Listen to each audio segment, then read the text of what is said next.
Bonjour. Êtes-vous plutôt les experts Miami ou bien esprit criminel? Ou bien peut-être un CIA New York? Je suis sûr que vous êtes accro à au moins une de ces séries américaines qui mettent en vedette ces enquêteurs scientifiques, ces profilers qui vont aider dans l'enquête, dans la définition ou bien dans la compréhension du comportement de ces tueurs ou bien de ces malfaiteurs. Mon nom est Selim Bensada du blog Web Marketer et aujourd'hui je ne vais pas vous parler de séries américaines. Par contre, je vais vous parler du profilage sur Internet. Plutôt cette démarche qui consiste à définir avec une certaine précision le profil type de notre consommateur idéal. En fait, on appelle ça le persona. En quelques mots, pour définir cette notion de persona, en fait, le persona, c'est un personnage imaginaire auquel on va donner ou plutôt on va coller un certain nombre de caractéristiques qui vont nous aider par la suite à bien comprendre son comportement, à bien comprendre ses motivations d'achat. Donc, ce qui se passe réellement, comment on fait ça en pratique, eh bien, en fait, on va se mettre à un exercice, allez, on va le dire assez ludique. Donc, on va créer un personnage imaginaire auquel on va donner un nom et puis auquel on va essayer de deviner un certain comportement. On va juste prendre un exemple, on va dire que notre persona à nous, c'est une dame, on va l'appeler Nadia, Nadia qui va avoir 30 ans, qui est une femme active, elle est professionnelle, donc elle a fini ses études il y a pas mal de temps déjà, puis elle occupe un poste de cadre, elle a une rémunération, on va dire, assez conséquente, donc moyenne et plus, donc elle va être assez à l'aise financièrement.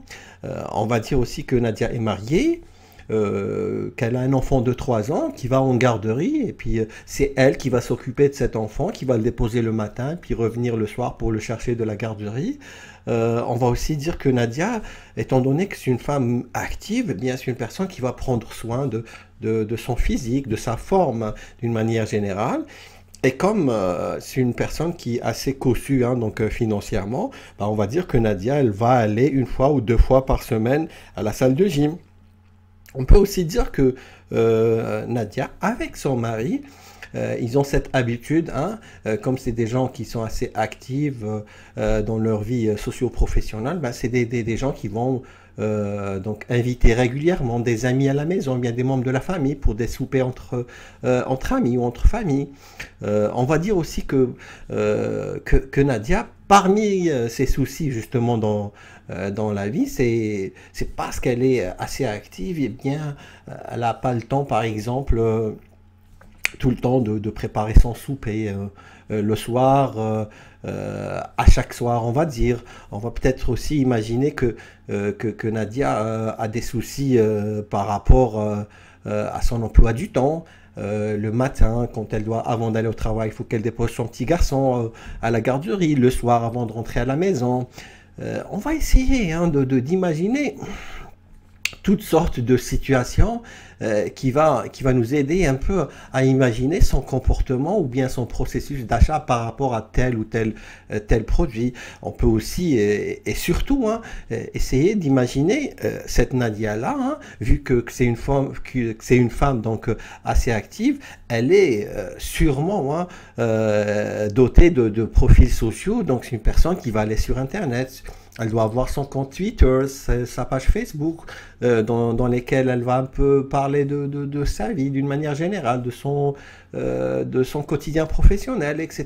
Donc, plus on va essayer d'imaginer certaines caractéristiques, plus on va se rapprocher au mieux du comportement de notre client sur Internet. C'est vrai que lorsqu'on parle comme ça, ça a l'air assez simple ou plutôt assez ludique, mais croyez-le, plus on va s'atteler à cet exercice, plus on va le faire au sein de notre entreprise, on va en parler entre collègues, avec la direction, plus on va brainstormer autour de ce profil, plus on va le comprendre, plus il va devenir réel pour nous. Et d'où cette importance, ou plutôt l'importance de cette démarche, parce que si on arrive, on arrive vraiment donc à définir ce profil avec tous ces composants, comme on avait dit, son âge, son niveau d'éducation professionnelle, ses habitudes quotidiennes, ses habitudes le week-end, ses rapports à la société, ses rapports avec ses amis, avec son mari, avec sa famille, avec ses collègues de travail, son rapport avec la nature, avec le sport d'une manière générale. Plus cette personne va faire partie de notre réalité commerciale, et plus on va trouver. Et là est le but, et là est l'importance de faire cet exercice le plus sérieusement possible.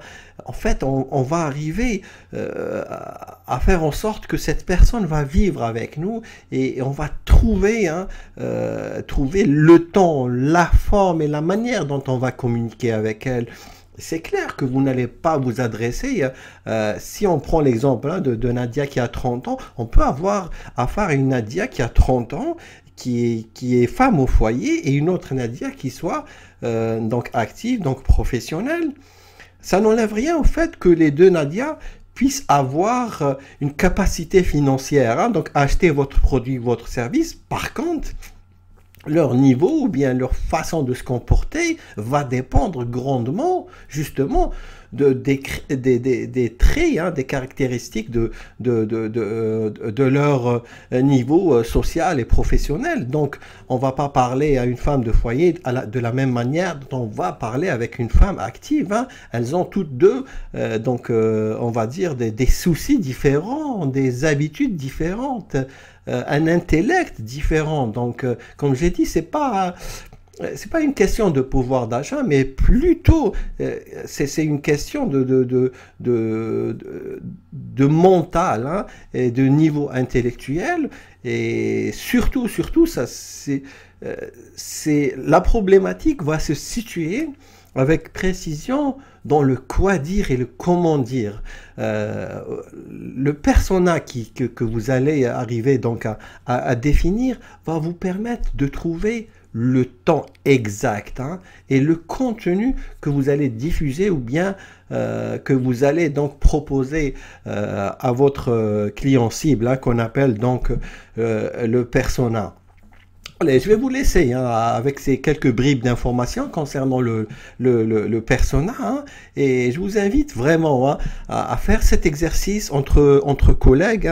Faites un brainstorming, essayez de parler un peu de votre cible, d'une personne cible à laquelle vous êtes censé vous adresser.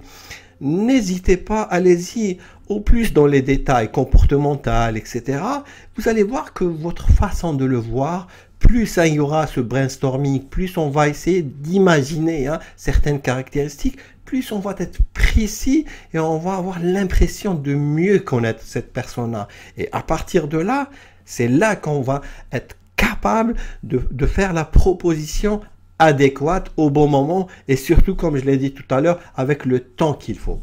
Donc sur ce, je vous dis donc bon courage, et puis j'espère que cette vidéo vous a été utile. J'espère que j'ai apporté un petit quelque chose durant cette soirée, notamment en matière d'études, de compréhension du comportement du consommateur sur Internet. Et puis je vous dis à très bientôt, et comme d'habitude, si vous avez besoin de poser des questions, ou vous voulez faire des commentaires, faut pas hésiter. Et puis aussi, comme d'habitude, n'oubliez pas de liker cette vidéo, de la partager avec vos amis. Cela me ferait vraiment plaisir. Donc à très bientôt.